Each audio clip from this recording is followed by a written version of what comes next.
Start करते हैं exercise number 7.3 question number 2 है इसका। अब वो कह रहे हैं यहाँ पे क्वेश्चन नंबर 2 के अंदर कि if 3 and 6 are two arithmetic mean between A and B, कि ए और बी जो दो नंबर्स हैं इनके दरमियान दो अर्थमेटिक मीन है 3 और 6। क्लियर होगी बात जी। कहते हैं आप लोगों ने 3 और 6 के दरमियान दो हिसाब मतलब के दरमियान दो हिसाबी औसत हमारे पास ए बी मौजूद है। अब आपने करना क्या है, हमने लास्ट टाइम बात की थी कि बताया भी था कि अगर एक नंबर है ए एक नंबर है बी, तो ए जो है वो अर्थमेटिक मीन इनके दरमियान वाला नंबर होता है जो कि ए प्लस बी डिवाइडेड बाई 2 के इक्वल होता है। क्लियर होगी बात जी। अब इसके बेटा तरीक़ेकार क्या है, जो आसान तरीन हल है कि हम 3 नंबर ले लेंगे। पहले ये वाले 3 ले लेंगे ए 3 एंड 6, फिर क्या लेंगे एंड वाले 3 ले लेंगे 3 6 एंड बी। अब हमें पता है ये 3 क्या है अर्थमेटिक मीन। क्लियर जी। सो ए एम क्या है यहाँ पे 3 और दो बाहर वाले नंबर क्या हैं ए प्लस 6 डिवाइडेड बाई 2 डिवाइड हो रहा है, जरा क्या हो जाएगा मल्टीप्लाई, तो ये आ गया ए प्लस 6 आ गया 6 आ गया 6 जमा हो रहा है, इधर आ क्या हो जाएगा माइनस, यह हमारे पास आ जाएगा ए और ये आ जाएगा 0, तो ए की वैल्यू क्या आ गई 0 आ गई। अब इसी तरह यहाँ पे मिड वाला नंबर कौन सा है 6, सो 6 आ गया तो ये आ जाएगा 3 प्लस बी डिवाइडेड बाई 2। समझ आ गई बात। अब ये 2 डिवाइड हो रहा है, इधर क्या हो जाएगा मल्टीप्लाई 3 प्लस बी, ये आ गया तो ये आ गया 12, ये आ गया -3 बी आ गया, तो 12 में से 3 निकालेंगे तो 9 आ जाएगा। सो यहाँ पे जो हमारे पास ए की वैल्यू कितनी आ गई 0 और बी की वैल्यू हमारे पास क्या आ गई 9। बात समझ आ गई है जी। अब इसे आगे सवाल चलते हैं। हम पहले बात कर चुके हैं कि A1 अर्थमेटिक मीन 1 किसके इक्वल था A प्लस डी के, A2 किसके इक्वल था A प्लस 2D के, A3 किसके इक्वल था A प्लस 3D के। ये कॉन्सेप्ट हमने पहले पढ़ लिया है, इससे थोड़ा सा पहले बात की है इसी एक्सरसाइज से ऊपर। अब इससे आगे चलते हैं तो कहते हैं 3 AM बिटवीन 11 एंड 19, 11 और 19 के दरमियान 3 अर्थमेटिक मीन है A1 A2 और A3। अगर आपको ये एक सवाल समझ आ जाता है ना तो आपको सारे सवाल समझ आ जाएंगे इस एक्सरसाइज के बाकी। अब आप देखिए, अब यहाँ पे बड़ा आसान सा काम है। A1 निकालना हो तो हमारे पास A1 होना चाहिए और D होना चाहिए। इस वक्त आपके पास A1 है, A1 मतलब फर्स्ट टर्म क्या है यहाँ पे 11, यहाँ पे D नहीं है तो आपने D फाइंड आउट करना है। ठीक है, तो बहुत ही आसान सा काम है। क्या करते हैं, टोटल रकमें कितनी है 1 2 3 4 और 5। ठीक है, टोटल टर्म्स 5 है, N 5 है और A फिफ्थ टर्म आखिरी रकम किसके इक्वल है 19 के, और फर्स्ट टर्म कितने इक्वल है 11 के। फार्मूला क्या था A N is equal to A1 plus n-1 D। तो 5 रकमें हैं तो A5 is equal to A1 है 11, n कितना है 5 -1 और D कितना है वो हमने फाइंड आउट करना है। ठीक है जी। A5 क्या था मेरे पास 19 आ गया, 11 जमा हो रहा है, इधर क्या हो जाएगा -4D आ गया। अब चलते हैं तो 19 में से 11 निकालेंगे तो कितना बचेगा 8 और ये 4D आ गया। अब आगे देखिए, अब 4 ज़रब हो रहा है, इस तरफ आ क्या हो जाएगा डिवाइड, तो D की वैल्यू बेटा क्या आ गई 2। तो हमारी रिक्वायरमेंट यही थी। अब आप देखें, अब हमारे पास A1 इसके इक्वल है, A2 इसके इक्वल है, A3 इसके इक्वल है। बेटा जस्ट सब्स्टिट्यूट द वैल्यूज़ को पुट करते हैं। A1 11 है और D क्या है 2 है, सो 11 प्लस 2 कितना होता है हमारे पास 13, तो ये हमारे पास A1 आ गया। क्लियर होगी बात जी। इसके बाद A2 निकालते हैं तो 11 प्लस 2 इंटू 2, डी की वैल्यू 2 है, 2 का कितना हो गया 4, सो A2 कितना आ गया 11 प्लस 4 15 आ गया। आगे निकालते हैं A3, तो ये कितना आता है A1 कितना है 11 और ये कितना है 2 3 था 6 प्लस 11 कितना हो गया 7, 6 प्लस 11 17, तो A3 कितना आ गया मेरे पास 17। अब आपको बात समझ आ गई कि क्या इसका फॉर्मेट है, कि हमने रिक्वायरमेंट देखनी है ये निकालने के लिए कि A1 और D है। आपके पास मोस्टली केसेस में A1 होगा, D आपने निकालना है, तो ये आप पिछली एक्सरसाइज में प्रैक्टिस कर चुके हैं।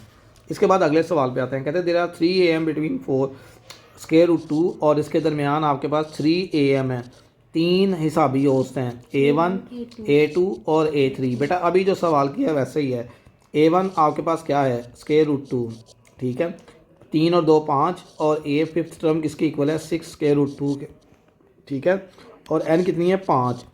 फार्मूला क्या था, A N is equal to A one plus N minus one D. अब ए एन किसके इक्वल है, this is equal to square root 5, ये आ गया। ए वन कितना है स्केयर रूट 2, एन कितना है 5 में से 1 माइनस करना है, डी फाइंड आउट करना है। तो अब देखिए यहाँ पे ये हमारे पास है 2 आ जाएगा, यहाँ से करते हैं आगे। तो आगे हम चलते हैं, तो इससे ये स्केयर रूट 2 इधर आके माइनस करने की कोशिश करते हैं कि माइनस होता है कि नहीं होता, और ये आ गया हमारे पास 4 डी आ गया। कोई प्रॉब्लम तो नहीं यहाँ तक, कोई मसला मसाइल।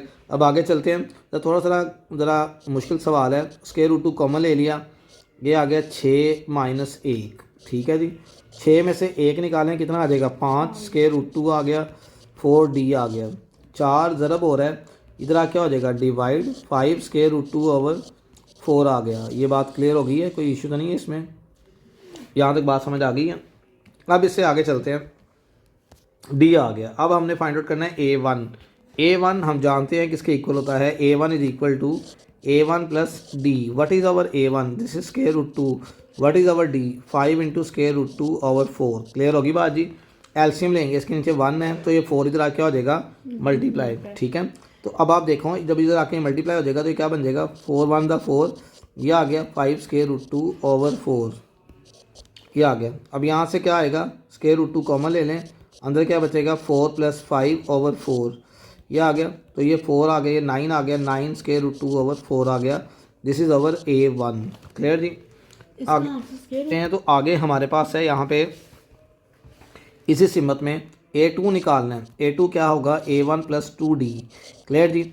अब आप देखिए A1 है स्केयर रूट 2 और 2 इंटू 5 स्केयर रूट 2 ओवर 4, ठीक होगी बात जी, कोई मसला तो नहीं। एलसीएम ले लें, जिसमें आपने पहले एलसीएम लिया है, तो ये 4 आ गया, 4 स्केयर रूट 2 और प्लस 2 2 4 दा 2 5 दा 10 स्केयर रूट 2। अब क्या करेंगे आप लोग, स्केयर रूट 2 कॉमन लेंगे, अंदर क्या बचेगा आपके पास 4 प्लस 10 डिवाइडेड बाई 4।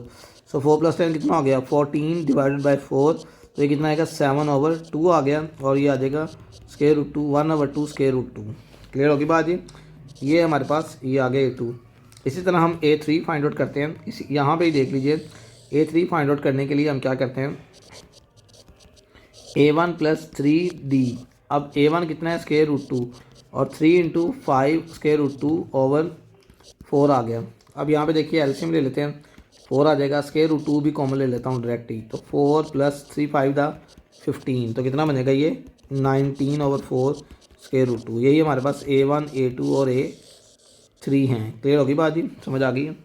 इसके बाद अगला सवाल देखिए, यहाँ पे कह रहा है, कहता है 5 और 8 के दरमियान कितने AMs हैं, 6। कितने हैं 6। आपने परेशान नहीं होना, A1 A2 A3 A4 A5 और A कितना आ गया 6। तो कितने बन गए 6 और 2 कितनी आ गई 8, टोटल टर्म्स कितनी आ गई हैं 8।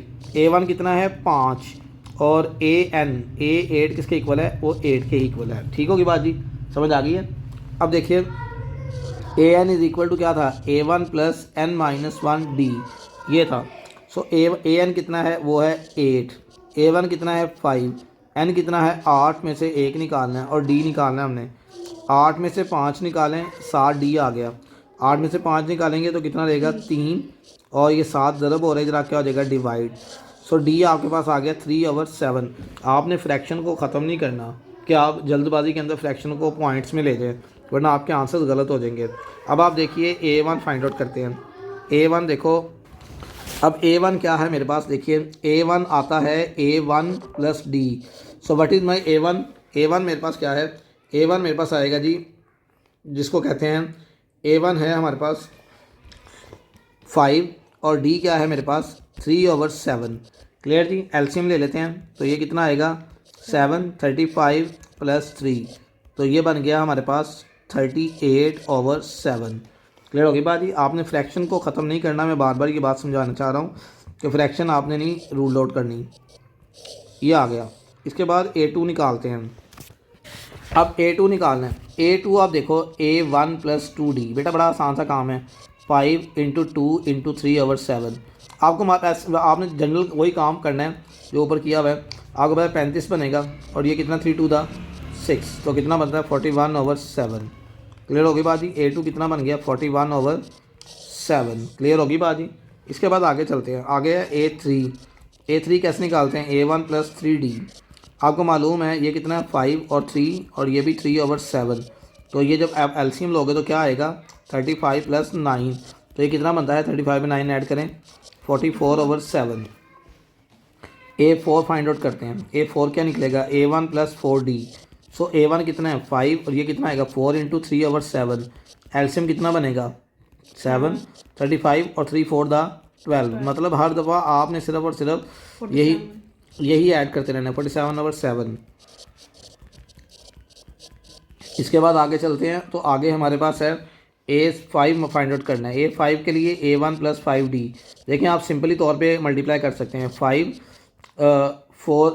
3 दा कितना बनता है 15/7। डायरेक्ट भी आप कर सकते हैं। तो आगे एलसीएम लोगे तो एलसीएम आपके लिए 35 जमा 15, तो ये बन जाएगा 50 और ये बन जाएगा 7। तो A5 50/7 आ जाएगा। इसके बाद आगे चलते हैं, तो आगे हमारे पास है A6। सो A1 प्लस 6D।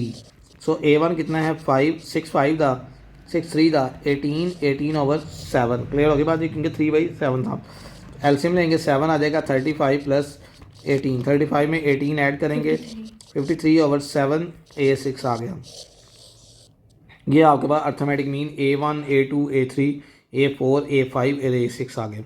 तो ये था हमारे पास क्वेश्चन नंबर इसका 5। यहाँ तक अच्छे तरीके से कर लें, ठीक है। जो इसके आगे भी हो सकते हैं, फिर इससे नेक्स्ट इंशाल्लाह ताला कल बात करेंगे।